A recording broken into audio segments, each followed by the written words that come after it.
Welcome to the book of Luke, chapter 23. This is the word of the Lord. Then the whole multitude of them arose and led him to Pilate, and they began to accuse him, saying, "We found this fellow perverting the nation and forbidding to pay taxes to Caesar, saying that he himself is Christ, a king." Then Pilate asked him, saying, "Are you the king of the Jews?" He answered him and said, "It is as you say." So Pilate said to the chief priest and the crowd, "I find no fault in this man." But they were the more fierce, saying, "He stirs up the people, teaching throughout all Judea, beginning from Galilee to this place." When Pilate heard of Galilee, he asked if the man were a Galilean.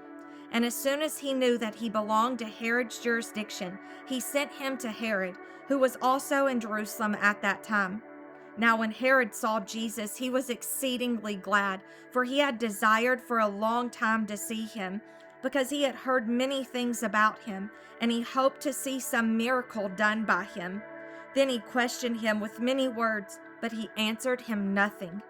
And the chief priests and the scribes stood vehemently accused him.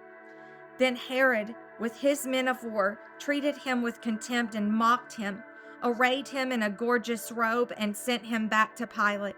That very day Pilate and Herod became friends with each other, for previously they had been at enmity with each other. Then Pilate, when he had called together the chief priests, the rulers, and the people, said to them, "You have brought this man to me as one who misleads the people, and indeed, having examined him in your presence, I have found no fault in this man concerning those things of which you accuse him. No, neither did Herod, for I sent you back to him, and indeed nothing deserving of death has been done by him. I will therefore chastise him and release him, for it was necessary for him to release one to them at the feast."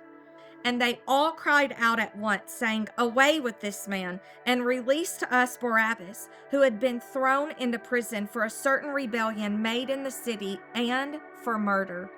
Pilate, therefore, wishing to release Jesus, again called out to them, but they shouted, saying, "Crucify him, crucify him." Then he said to them the third time, "Why? What evil has he done?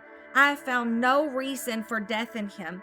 I will therefore chastise him and let him go."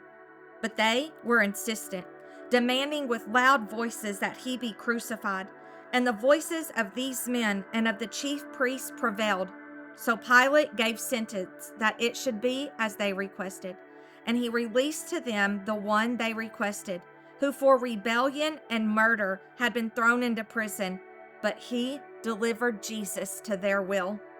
Now as they led him away, they laid hold of a certain man, Simon the Cyrenian, who was also coming from the country, and on him they laid the cross that he might bear it after Jesus. And a great multitude of the people followed him, and women who also mourned and lamented him. But Jesus, turning to them, said, "Daughters of Jerusalem, do not weep for me, but weep for yourselves and for your children. For indeed the days are coming in which they will say, 'Blessed are the barren wombs that never bore, and breasts which never nursed.' Then they will begin to say to the mountains, 'Fall on us,' and to the hills, 'Cover us.' For if they do these things in the green wood, what will be done in the dry?"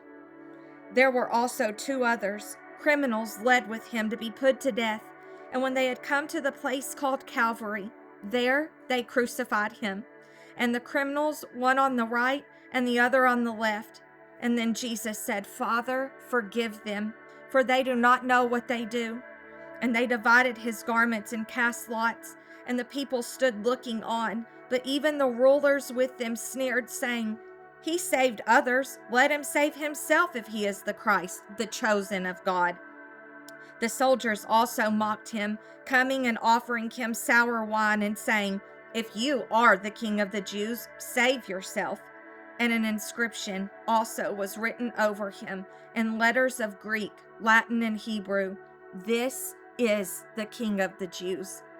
Then one of the criminals who were hanged blasphemed him, saying, "If you are the Christ, save yourself and us." But the other answering rebuked him, saying, Do you not even fear God, seeing you are under the same condemnation? And we indeed justly, for we receive the due reward of our deeds. But this man has done nothing wrong." Then he said to Jesus, "Lord, remember me when you come into your kingdom." And Jesus said to him, "Assuredly I say to you, today you will be with me in paradise." Now it was about the 6th hour, and there was darkness over all the earth until the 9th hour. Then the sun was darkened, and the veil of the temple was torn in two. And when Jesus had cried out with a loud voice, he said, "Father, into your hands I commit my spirit." Having said this, he breathed his last. So when the centurion saw what had happened, he glorified God, saying, "Certainly this was a righteous man." And the whole crowd who came together to that sight, seeing what had been done, beat their breast and returned. But all his acquaintances and the women who followed him from Galilee stood at a distance watching these things. Now behold, there was a man named Joseph, a council member, a good and just man. He had not consented to their decision and deed. He was from Arimathea, a city of the Jews, who himself was also waiting for the kingdom of God. This man went to Pilate and asked for the body of Jesus. Then he took it down, wrapped it in linen, and laid it in a tomb that was hewn out of the rock, where no one had ever lain before. That day was the preparation, and the Sabbath drew near. And the woman who had come with him from Galilee followed after, and they observed the tomb and how his body was laid. Then they returned and prepared spices and fragrant oils, and they rested on the Sabbath according to the commandment.